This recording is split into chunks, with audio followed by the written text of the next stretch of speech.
Good evening everyone. Audio video clear है अब?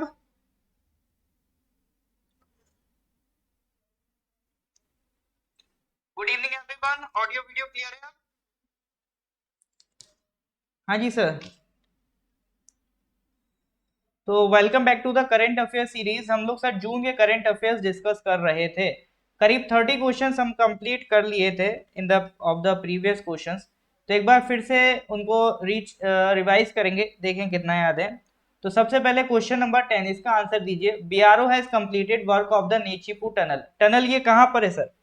ये क्वेश्चन सबसे आसान है, ये आपसे बनना चाहिए ऑलवेज। नेचीपू टनल कहाँ है? हाँ जी सर, जल्दी से आंसर दीजिए।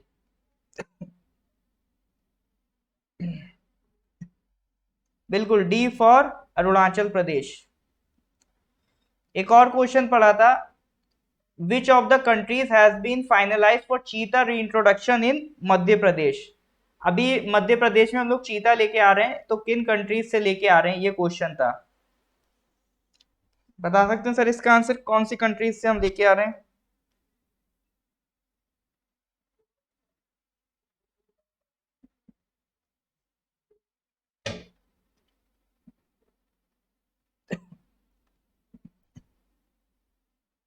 बिल्कुल, साउथ अफ्रीका एंड नमीबिया। ठीक है सर, करेक्ट आंसर है south Africa and Namibia.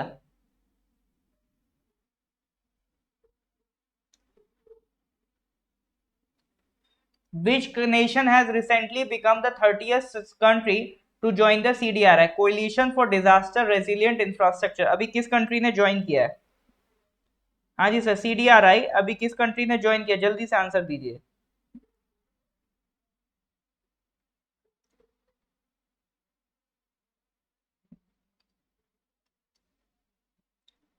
D sir, Madagascar ने ज्वाइन किया। ठीक है, which nation has recently become the 30th country to join the CDRI? It is Madagascar.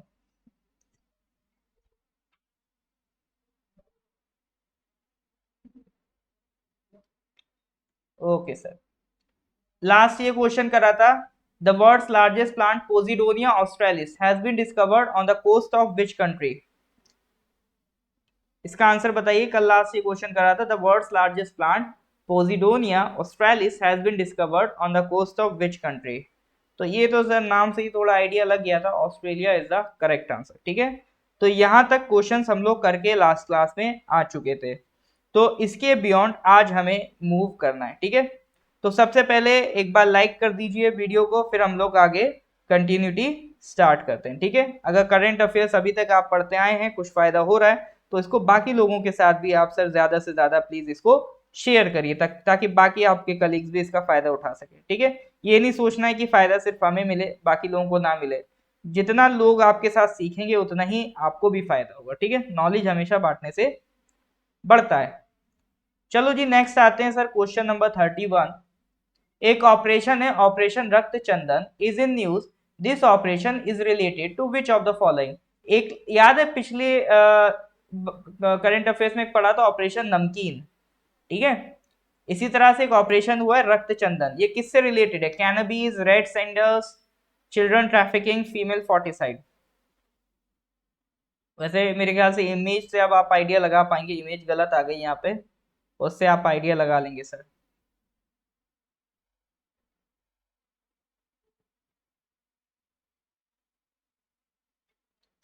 हाँ, पुष्पा भाव, मैं झुकेगा नहीं, रेड सैंडर्स, लाल चंदन।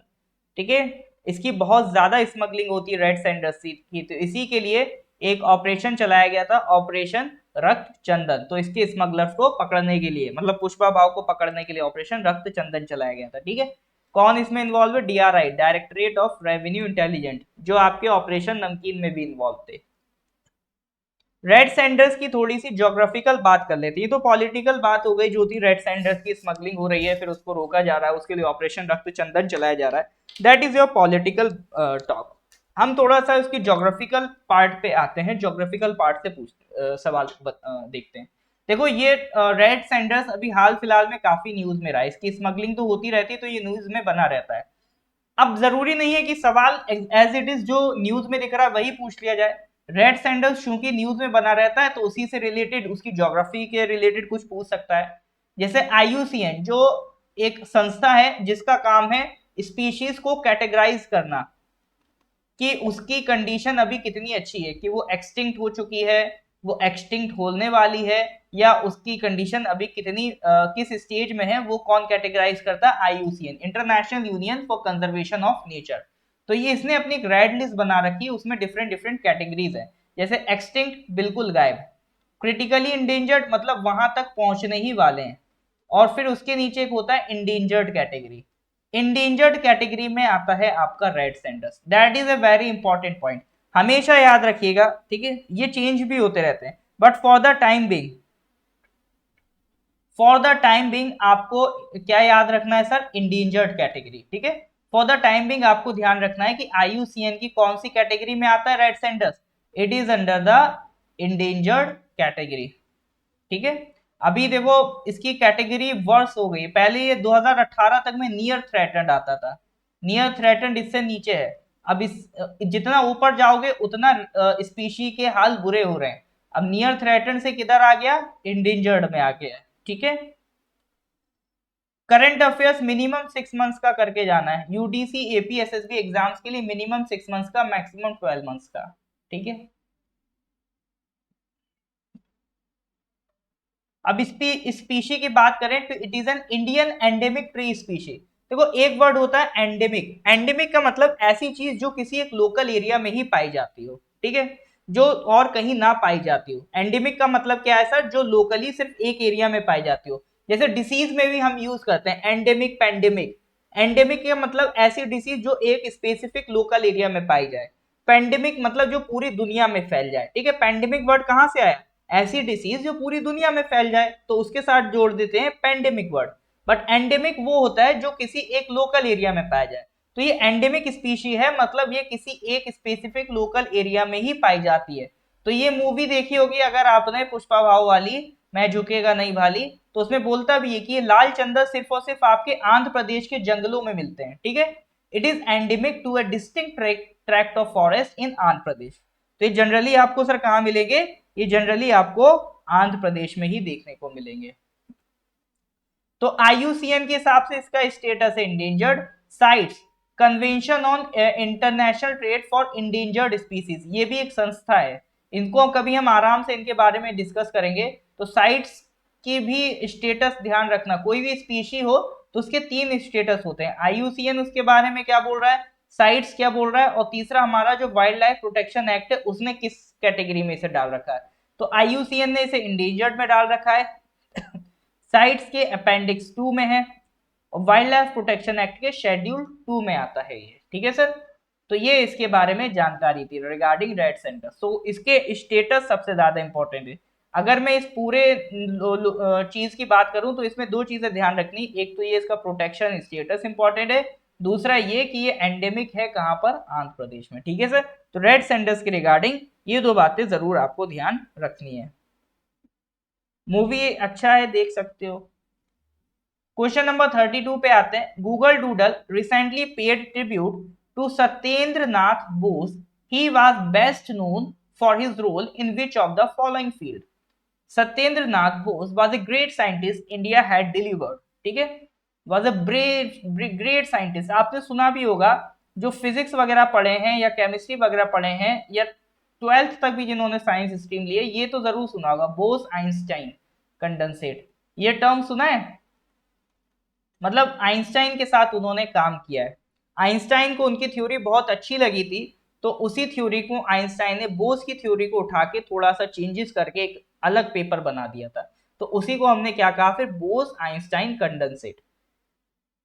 उनकी थ्योरी, उनका जो रिसर्च पेपर था बोस का, सत्येंद्र नाथ बोस को, आइंस्टाइन को इतना पसंद आया कि उन्होंने जर्मनी में उसे पब्लिश करवाया। अब जर्मनी में उस टाइम जो दुनिया के बेहतरीन साइंटिस्ट थे वो जर्मनी में भी थे, तो जब जर्मनी के जर्नल्स में उनका पब्लिकेशन आया, तब और साइंटिस्ट को उनके बारे में पता चला, तब उन्हें और ज्यादा पॉपुलैरिटी गेन हुई, ठीक है सर?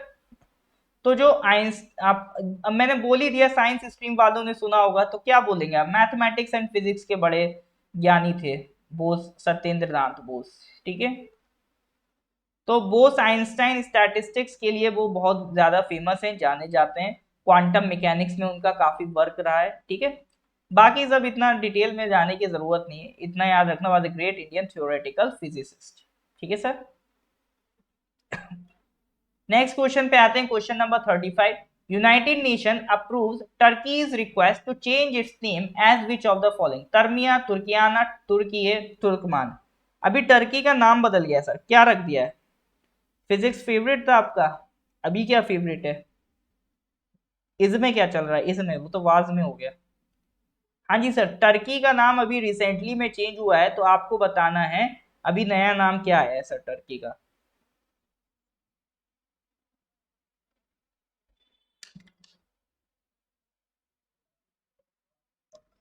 तुर्कमान, तुर्कमान गेट होता था दिल्ली में एक, वो काफी कंट्रोवर्सी है तुर्कमान गेट को लेके, इमरजेंसी में उसे इंदिरा गांधी ने तोड़वा दिया था। तुर्की है एक्चुअली। टर्की बड़ा परेशान था, कह रहा था यार टर्की तो एक चिड़िया का नाम भी होता है, टर्की टर्की टर्की, तुम लोग उससे चिढ़ाते हो हमें, तो हम तो ये अपना नाम बदलेंगे, अब हम टर्की से कर देंगे तुर्की है, ठीक है। तो उन्होंने अपनी एप्लीकेशन दी यूनाइटेड नेशंस में। अब देखो यूनाइटेड नेशंस को तो बताना पड़ेगा ना, क्योंकि सारी कंट्रीज हैं। जैसे इंडिया है तो इंडिया के पास सारी कंट्री का डेटा है, दिस कंट्री दिस कंट्री। तो अब वो आपकी कंट्री को क्या कह के बुलाए वो तो आप बताओगे ना। तो इसीलिए यूनाइटेड नेशन में इन्फॉर्म करना जरूरी था कि भैया हमने नाम चेंज कर दिया है, अब हमारा नाम हो गया है फ्रॉम टर्की टू तुर्की है। Ankara is the capital of Turkey. जो अभी पीसीएस की क्लास कर रहे हैं उनको मैंने बताया भी था, एनातोलिया प्लेट्यू भी पढ़ा था, एनातोलिया प्लेट्यू, एनातोलियन प्लेट्यू टर्की में, ठीक है।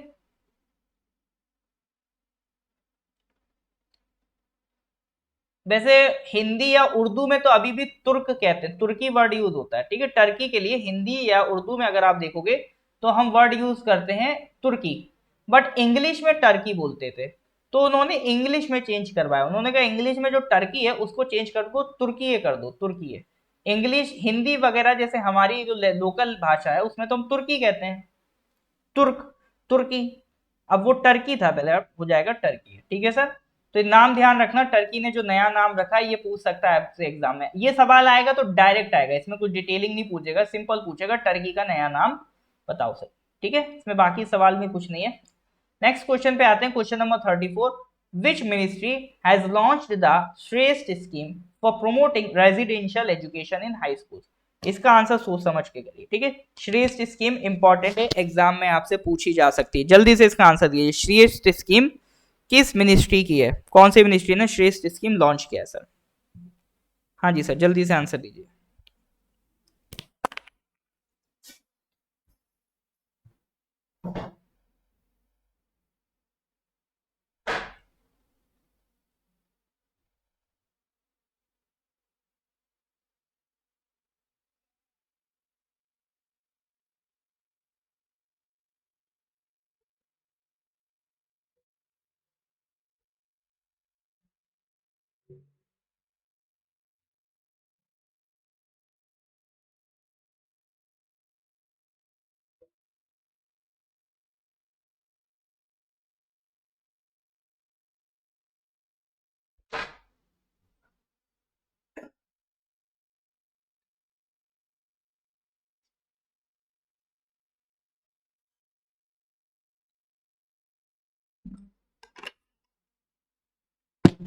हाँ जी सर बताइए।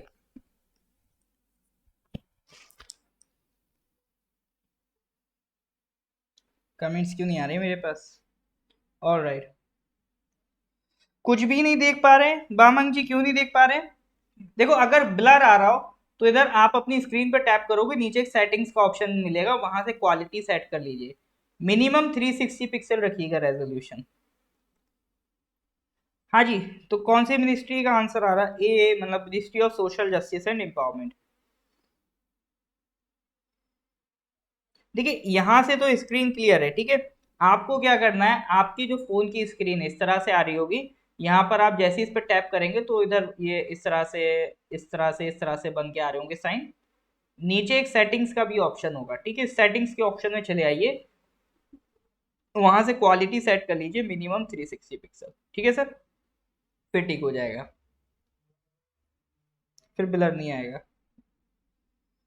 Correct answer is a. तो ये जो श्रेष्ठ स्कीम है कौन सी मिनिस्ट्री के sir? Ministry of social justice and empowerment. ठीक है सर, कौन सी मिनिस्ट्री की है? Ministry of social justice and empowerment. देखो सोशल जस्टिस एंड एम्पावरमेंट ये मिनिस्ट्री काम करती है उन लोगों के लिए जो सोसाइटी में कौन है, मार्जिनलाइज है, मतलब जिनको सोसाइटी अलग रख देती है। जैसे आपके सीनियर सिटीजन हो गए, उनके लिए स्कीम ये बनाते हैं। पर्सन्स विद डिसेबिलिटीज हो गए, उनके लिए स्कीम ये बनाते हैं। और जो सोशल इकोनॉमिक पीछे हैं, जैसे शेड्यूल कास्ट के लोग, उनके लिए ये स्कीम बनाते हैं। ठीक है, तो उनका जो सोशो इकोनॉमिक स्टेटस है उसको बढ़ाना है शेड्यूल कास्ट के लोगों के लिए। उनको हाई क्वालिटी एजुकेशन प्रोवाइड करनी है रेजिडेंशियल स्कूल्स में। उनको घर से बाहर निकाल के मतलब एक पूरा माहौल दे देना है स्कूल का। उनको अलग से उनके लिए प्रॉपर रेजिडेंशियल स्कूल्स बनेंगे, उसमें जाके वो पढ़ाई कर सकते हैं। ये पर्पज है श्रेष्ठ स्कीम का। ठीक है, तो रेजिडेंशियल क्लासेस की व्यवस्था इसमें की जाएगी। तो ऐसे स्टूडेंट जो शेड्यूल कास्ट के हैं, 8th और 10th क्लास में पढ़ रहे हैं, तो 8th वालों को 9th में एडमिशन देंगे, 10th वालों को 11th में एडमिशन दे दिया जाएगा। ठीक है, जिनकी annual income up to 2.5 lakh है वो एलिजिबल हैं इसके लिए। इसके लिए एक एग्जाम होगा, national entrance test for Shreshta, NETS. NETS exam देना होगा। जो इसे क्वालिफाई करेंगे उनको रेजिडेंशियल स्कूल सरकार प्रोवाइड करेगी। ये एग्जाम कौन करवा रहा है? NTA, national testing agency. ठीक है सर, तो इतना जान लिया, मोर देन एनफ है। श्रेष्ठ स्कीम किसकी है? Ministry of social justice and empowerment. हाँ जी सर, यहाँ तक डाउट है? अगर यहाँ तक सब क्लियर है तो please give me a thumbs up. Kasturba Gandhi वो स्कीम अलग है, वो उनके लिए है, गर्ल्स के लिए। कस्तूरबा गांधी विद्यालय चलते वो गर्ल्स के लिए। ठीक है,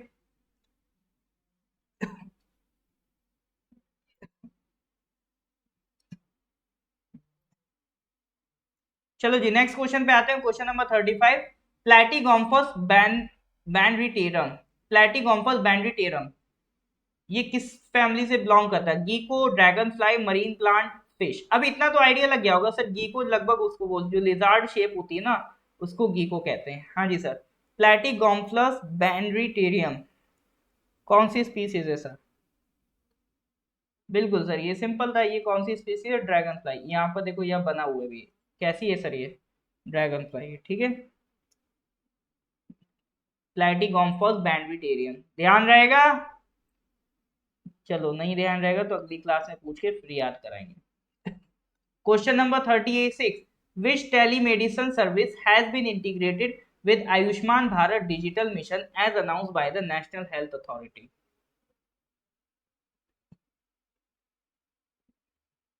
बताइए sir, which telemedicine service has been integrated with Ayushman Bharat digital mission as announced by the national health authority?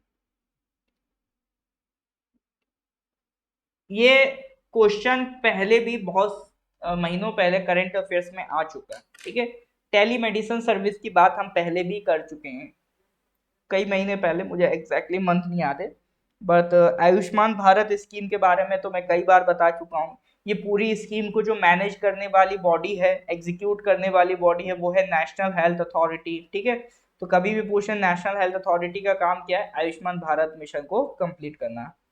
ठीक है, अब आयुष्मान भारत जो स्कीम है उसका एक नया मिशन आया है, डिजिटल मिशन। तो ये किसने अनाउंस किया है? नेशनल हेल्थ अथॉरिटी ने। तो इसके तहत वो कौन सी टेलीमेडिसिन सर्विस को इंटीग्रेट करने वाले हैं?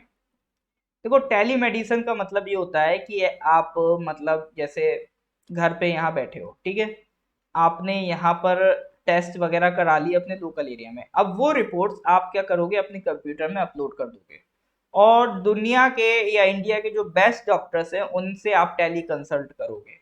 टेली कंसल्ट कैसे करोगे? वीडियो कॉल पे उनसे आप बात करोगे, आप अपनी रिपोर्ट्स उनके साथ शेयर करोगे, तो वो आपकी रिपोर्ट चेक करेंगे, उसके अकॉर्डिंग आपको वो एडवाइस करेंगे क्या मेडिसिन लेनी है, क्या करना, दिस दैट वो एडवाइस करेंगे। तो ये जो पूरा सिस्टम है ना, ये पूरा सिस्टम आपका कहलाता है टेली मेडिसिन सर्विसेज। ठीक है, ये पूरा सिस्टम कहलाता है टेली मेडिसिन सर्विसेज। तो ये टेलीमेडिसिन सर्विस जो है इसमें ये है ई संजीवनी। ठीक है, कौन सी है? ई संजीवनी। तो अभी सरकार ने Ayushman Bharat digital mission launch किया। ठीक है, टेलीमेडिसिन सर्विस का नाम क्या है? ई संजीवनी। मिशन है आयुष्मान भारत डिजिटल मिशन। ठीक है, तो अभी क्या था, अभी तीसरी एनिवर्सरी है, जो मैंने बताया ना मेन स्कीम कौन सी चल रही है, आयुष्मान भारत प्रधानमंत्री जन आरोग्य योजना। ठीक है, ये पूरी स्कीम का नाम है आयुष्मान भारत प्रधानमंत्री जन आरोग्य योजना, ये पूरी स्कीम का नाम है। इसके तहत सरकार क्या करती है, जो 2%, सरकार के पास एक्चुअली एक डेटा है, socio economist economic cast data है, सोशो इकोनॉमिक कास्ट सेंसस है सरकार के पास, एक डेटा है जिसके अकॉर्डिंग सरकार को पता है हिंदुस्तान के 2% सबसे गरीब लोग कौन है, 2% सबसे बैकवर्ड लोग कौन है। तो उन्हीं 2% सबसे बैकवर्ड लोगों को सरकार क्या प्रोवाइड कर रही है, एक हेल्थ इंश्योरेंस कार्ड प्रोवाइड कर रही है। वो हेल्थ कार्ड उनके पास रहेगा और उनकी फैमिली को, एक पूरी फैमिली को हेल्थ कार्ड दिया जाएगा, एक पूरी फैमिली का। तो अगर फैमिली में मान लो किसी को कोई बीमारी होती है तो सरकार 5 लाख तक का खर्चा उठाएगी। ठीक है, वो हेल्थ कार्ड लेके आप किसी सरकारी अस्पताल भी जा सकते हो, वो हेल्थ कार्ड लेके आप किसी प्राइवेट अस्पताल भी जा सकते हो, इम्पैनल्ड हॉस्पिटल्स, मतलब ऐसे हॉस्पिटल्स जिनके साथ एक टाई अप कर रखा है ऑलरेडी गवर्नमेंट ने।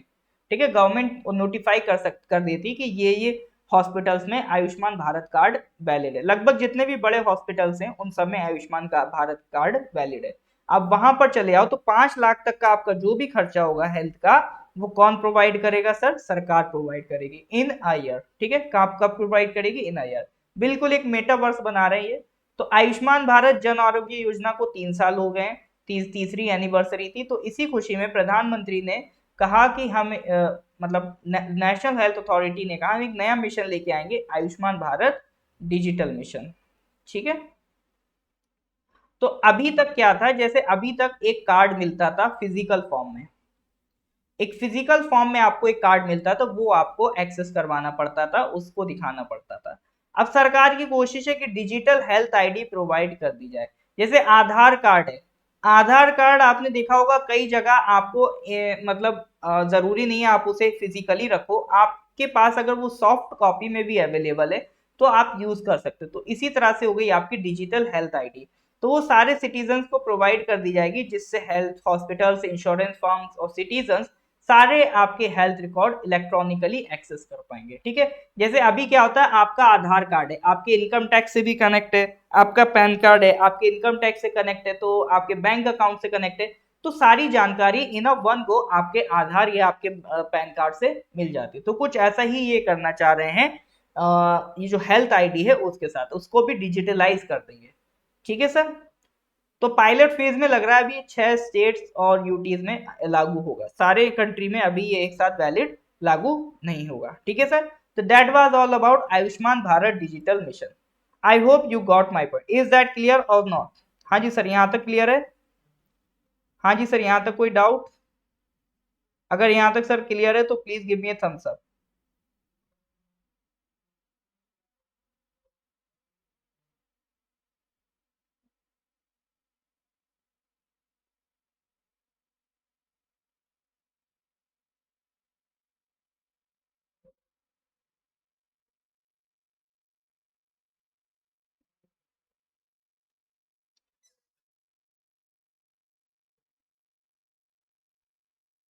हाँ जी सर, यहाँ तक कोई डाउट हो तो बताइए।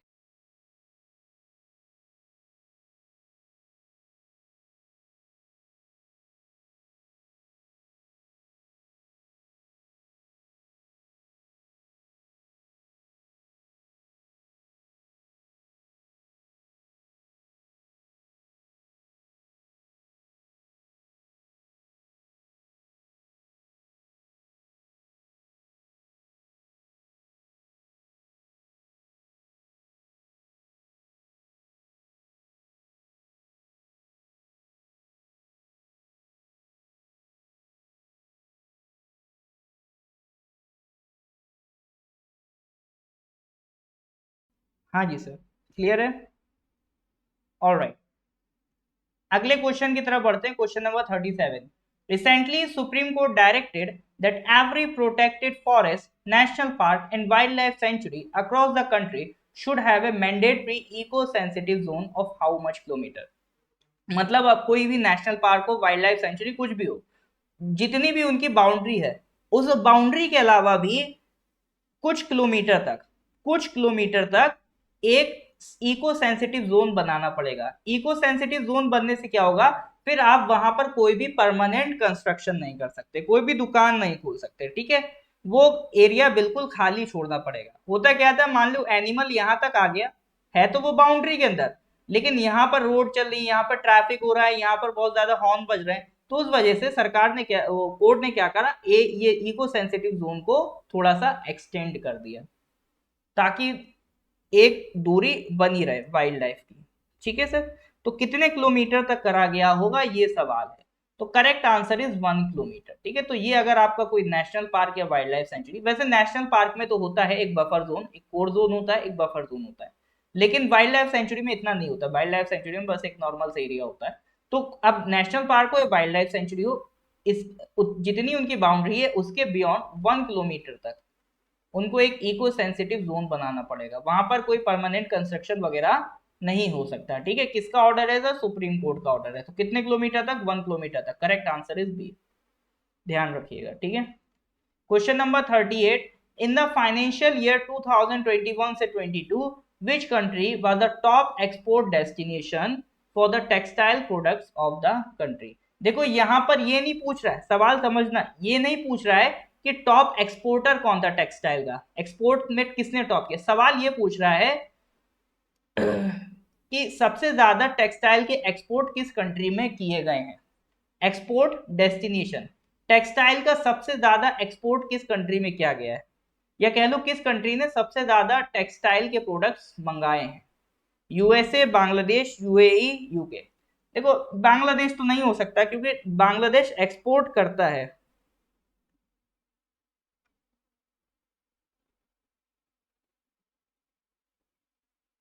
ठीक है, बांग्लादेश एक्सपोर्ट करता है।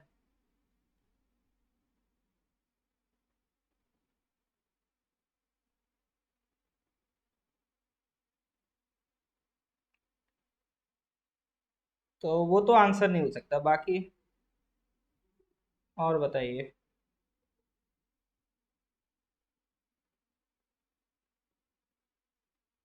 बाकी और क्या आंसर हो सकता है।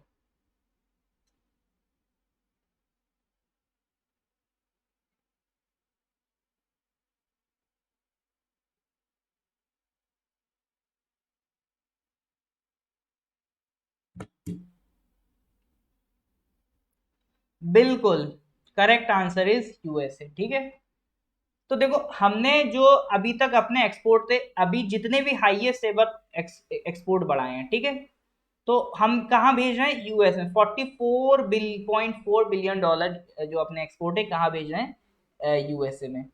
तो हमारा जो एक्सपोर्ट हो रहा है, जितना भी टेक्सटाइल एक्सपोर्ट हो रहा है, उसका 27% कहाँ जा रहा है सर, यूएसए में जा रहा है। 18% ईयू में, 12% बांग्लादेश में। ठीक है, तो USA was the top export destination. और इंडिया ने भी अपना जो एक्सपोर्ट है रिगार्डिंग टेक्सटाइल्स एंड एपरल्स वो काफी हद तक बढ़ाया है। कितना बढ़ाया है सर, मतलब यूएसए में ही हमने 44.4 बिलियन डॉलर का कर दिया। हम भी यूएसए में करते हैं, हमें भी यूएसए ही मिलता है। हम उससे कह देते देखो भाई हम तुम्हारे हेलीकॉप्टर ले रहे हैं, तुम हमारा कपड़ा ले लो। ठीक है, इस तरह से डील वील कर लेते हैं मोदी जी। मोदी जी इसी तरह से डील करते हैं, है ना। तो गुजराती आदमी है वो, उनको पता है कैसे अगले वाले को रिझाना है, तो इस मामले में बहुत एक्सपर्ट हैं वो। जैसे जब ट्रम्प था वो बहुत परेशान थे, ट्रम्प कहता रहता था मोदी जी आप हमसे बस खरीदते, मतलब हमको एक्सपोर्ट करते हो, हमारा सामान नहीं खरीदते हो। तो मोदी जी ने कहा अच्छा ऐसी बात है, चल एक काम करो, चिनूक हेलीकॉप्टर पैक करो हमारे लिए। ठीक है, तो इसीलिए सरकार ने, भारत सरकार ने चिनूक हेलीकॉप्टर खरीदे थे, क्योंकि ट्रम्प जो थे वो बहुत परेशान कर रहे थे कि हमारा जो वो है ट्रेड डेफिसिट है, आप बढ़ाते जा रहे हो, आप हमसे बस हमारे यहाँ एक्सपोर्ट कर रहे हो, इंपोर्ट नहीं कर रहे हो हमसे। ठीक है, तो इस वजह से। बिल्कुल। Next question, question number 39, who is the author of the newly launched book the India story. इसको थोड़ा चेंज करना पड़ेगा, इसमें भी ध्यान नहीं रहा, आंसर ये लिखा है। ठीक है, द इंडिया स्टोरी, इसके जो ऑथर हैं दैट इज विमल जालान। ठीक है सर, ऑथर कौन है, विमल जालान। देखो बिमल जालान जो है हमारे फॉर्मर आरबीआई गवर्नर रह चुके हैं, पूर्व आरबीआई गवर्नर रह चुके हैं, तो इंडिया की इकोनॉमी को बहुत अच्छे से समझते हैं। तो इसीलिए उन्होंने किताब लिखी द इंडिया स्टोरी। अगर कोई इकोनॉमी का स्टूडेंट हो और पूरी इंडिया की इकोनॉमिक हिस्ट्री जानना चाहता हो तो इनकी किताब पढ़ सकता है।